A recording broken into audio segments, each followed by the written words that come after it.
กลายเป็นกระแสฮือฮาเมื่อผู้นำสปป.ลาวและเวียดนามพบปะกันครั้งแรกหลังจากต่างฝ่ายต่างได้รับตำแหน่งอยู่อีกคนละ1สมัยท่านผู้ชม FC แฟนคลับทักทายสวัสดี FC แฟนคลับทุกท่านมาพบมาพ่อกันคลิปนี้เป็นเรื่องเล่าข้อมูลข่าวสารระหว่างผู้นำลาวและผู้นำสสเวียดนามมื้อนี้เป็นมื้อสั่นวันดีที่พี่น้องชาวเวียดนามทั่วประเทศเนาะเปิดบ้านต้อนรับการไปเยี่ยมเยือนของผู้นำลาวนั่นก็คือทานทองรุนศรีสุริตนั่นเองเนาะทั้งผู้นำลาวก็ได้รับเลือกตั้งหรือว่าได้รับเลือกให้เป็นผู้นำลาวอีก1สมัยและทั้งผู้นำเวียดนามก็เช่นเดียวกันนี่เป็นการพบปะโอ้ล้มกันเป็นครั้งแรกหลังจากต่างฝ่ายต่างได้รับตำแหน่งนี้กลับคืนมาอีกคนละ1สมัยนั่นเองเนาะการเดินทางออกจากสนามบินวัดไตมุ่งไปสู่ที่นครหลวงฮานอยเนาะก็มีผู้แทนต่างหน้าของรัฐบาลเวียดนามได้ไปต้อนรับอยู่ที่สนามบินพร้อมกับกองเกียรติยศอยู่ที่สนามบินหลังจากนั้นก็ขับรถเป็นขบวนมุ่งหน้าไปสู่เขาเอิ้นว่าสำนักงานประธานประเทศอีหยังจักอย่างนะท่านผู้ชมเนาะหรือว่าจัตุรัสเรืองท่านผู้ชมเนาะซึ่งเป็นสีเหลืองเป็นตึกประมาณ 2-3 สั้นสวยสดงดงามกลมกลืนกับดอกไม้ที่เอามาประดับประดาอยู่ทั้งด้านหน้านั่นเองจัดตั้งขบวนต้อนรับอย่างยิ่งใหญ่ของเกียรติยศอีหยังต่างๆแล้วมีการลั่นกระสุนปืนเขาเอิ้นว่ายิงปืนหรือว่ายิงกันผู้นั่นแหละท่านผู้ชมโอ้หลายนัดเบิ่งไปเบิ่งมาแล้วก็มีความเข้มแข็งสวยงามมีมาตรฐานสูงขึ้นเนาะผู้นำทั้งเวียดนามพร้อมภรรยาก็รอท่าต้อนรับและก็พร้อมไปโบกไม้โบกมือกับน้องๆลูกหลานเด็กน้อยนักเรียนที่คอยมาต้อนรับซึ่งเป็นขบวนฟดฟื้นเนาะตั้งแต่ทั้ง2ท่านได้รับตำแหน่งมาเป็นผู้นำทั้ง2ประเทศคืนอีกเทื่อนึงอิงตามเนาะข่าวหนังสือพิมพ์ลาวพัฒนาบอกว่าสหายโตเริ่มเลขาธิการใหญ่พรรคคอมมิวนิสต์เวียดนามประธานพิธีต้อนรับสหายทองรุนศรีสุริตเลขาธิการใหญ่ประธานประเทศแห่งสปป.ลาวตอนเช้าวันที่26มังกร2026ที่ทำเนียบประธานาธิบดีนครหลวงฮานอยสหายทองรุนศรีสุริตเลขาธิการใหญ่คณะบริหารงานศูนย์กลางพรรคประชาชนปฏิวัติลาวประธานประเทศแห่งสปป.ลาวพร้อมด้วยภรรยานางนาลีศรีสุริตและคณะผู้แทนขั้นสูงได้เข้าร่วมพิธีต้อนรับอย่างเป็นทางการโดยการเป็นประธานของสหายโตเริ่มเลขาธิการใหญ่คณะบริหารงานศูนย์กลางพรรคคอมมิวนิสต์เวียดนามพร้อมด้วยภรรยานางโงเฟืองลีพร้อมคณะการเยี่ยมยามในครั้งนี้เพื่อเป็นการฮักแน่นและเสริมขยายสายพัวพันมิตรภาพอันยิ่งใหญ่ความสามัคคีพิเศษการร่วมมือรอบด้านและคู่ร่วมยุทธศาสตร์ระหว่าง2พรรค2รัฐ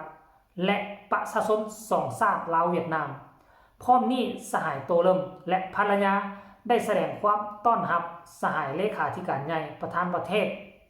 ลาวและภรรยาอย่างสนิทสนมหักแพงและอบอุ่นอันนี้คือข่าวหนังสือพิมพ์พัฒนาทานผู้ชม FC แฟนคลับมาสังเกตเบิ่งบ่ตั้งแต่อดีตจนถึงปัจจุบัน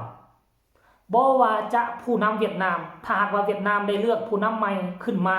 หรือว่าลาวเฮาจะได้มีผู้นำใหม่ขึ้นมาเนาะหลังจากมีผู้นำใหม่แล้วประเทศแรกประเทศทำอิฐที่เวียดนามจะไปเยี่ยมยามที่ลาวจะไปเยี่ยมยามก็คือ2ประเทศเฮานี่แหละถ้าลาวได้ขึ้นตำแหน่งเนาะได้ผู้นำคนใหม่ก็จะต้องเลือกเวียดนามเป็นประเทศทำอิฐที่จะไปเยี่ยมยามเวียดนามก็เช่นเดียวกันได้ผู้นำคนใหม่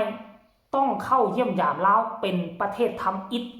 ก่อนที่จะไปเยี่ยมยามประเทศอื่นต่อไปอันนี้คือความไว้เนื้อเชื่อใจความให้เกียรติความว่าเป็นเพื่อนเป็นมิตร สหายเล็กๆน้อยๆกะบ่ควรข้ามไปเฮากลายเป็นประเพณีที่พวกเฮาปฏิบัติกันมาแล้วซึ่งประเทศอื่นจะเป็นเอาใดบ่ฮู้แต่สำหรับลาวเวียดนามนี่น่ะเนาะแทนที่เวียดนามจะไปจีนรัสเซียอเมริกาประเทศยักษ์ใหญ่นั้นบ่ลาวเฮาก็เช่นเดียวกันแทนที่จะไปจีนไปอย่างต่างๆบ่ประเทศใหญ่ๆบ่พอเฮาสิได้อย่างต่างๆมากมายก็ว่าไปแต่บ่เลือกเฮาต้องเลือกเอาหมู่เขาเอิ้นว่าเพื่อนเป็นเพื่อนตายเนาะเพื่อนกินหาง่ายเพื่อนตายหายากเพราะฉะนั้นน่ะเฮาเลือกไปหาเพื่อนเฮาเป็นผู้ทำอิฐแล้วเฮาจึงไปหาประเทศอื่นๆตามลำดับขั้นต่อไปนี่เนาะในฐานะที่เป็นคนลาวเนาะก็รู้สึกดีอกดีใจที่เห็นผู้นำทั้งสองท่านได้ไปพบปะโอ้ร่วมกันเนาะสืบสานความสัมพันธ์เนาะแล้วก็เรื่องเศรษฐกิจก็เชื่อมั่นว่าเวียดนามบ่ปะบ่ทิ่มเฮาแน่นอนเพราะปัจจุบันนี้ในอาเซียนของพวกเฮาเวียดนามก็บ่ได้ขี้ร้ายก็ถือว่าติดอันดับต้นๆของอาเซียนที่มีความเข้มแข็งทางด้านเศรษฐกิจและก็ทางด้านการทหารการเมืองการปกครองเพราะฉะนั้นน่ะทุกครั้งที่ว่าลาวเฮามีปัญหาก็จะมีเวียดนามเนาะเข้ามาแต่ว่าทั้งลาวทั้งเวียดนามเวลาที่ช่วยเหลือกันจะบ่ค่อยมักอวดองค์ทนงตัวจะบ่ค่อยเฮ็ดของเฮ็ดข่าวอวดอ้างโอ้ค่อยช่วยเจ้าเด้อเจ้ามาช่วยค่อยเด้อบ่มีและหลายคนก็จะเข้าใจผิดว่าเกิดหยังขึ้นมาเวียดนามช่วยหยังเฮาแน่เกิดหยังขึ้นมาเวียดนามช่วยหยังเฮาแน่ทุกครั้งที่เกิดเหตุ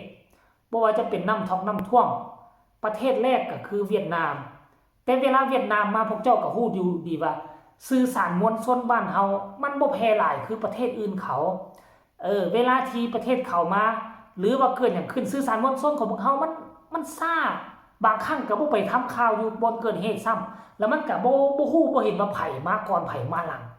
หลายครั้งก็เข้าใจผิดกันแบบนี้เนาะท่านผู้ชม FC แฟนคลับ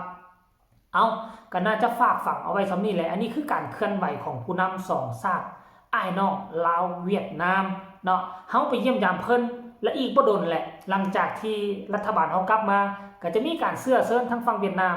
เพิ่นก็จะได้เดินทางเข้ามายามลาวเฮาอย่างเป็นทางการตั้งแต่ได้รับตำแหน่งกลับคืนมาอีกเป็นครั้งที่2นั่นเองเนาะฝากคลิปนี้ไว้ในอ้อมอกอ้อมใจเนาะพี่น้องชาวลาวพี่น้องชาวเวียดนามบ่ว่าจะอยู่เวียดนามบ่ว่าจะอยู่ลาวก็ดีใครเห็นคลิปนี้ให้ฝากกดไลค์กดแชร์ใครมีคำตำหนิติชมคำคิดคำเห็นขึ้นใดต่อกันพบปะเยี่ยมยามกันครั้งนี้ก็สามารถส่งข่าวมาได้ทางใต้คอมเมนต์พ้อกันใหม่ในคลิปหน้าเวียดนามลาวจงมั่นยืนตลอดกาลสบายดี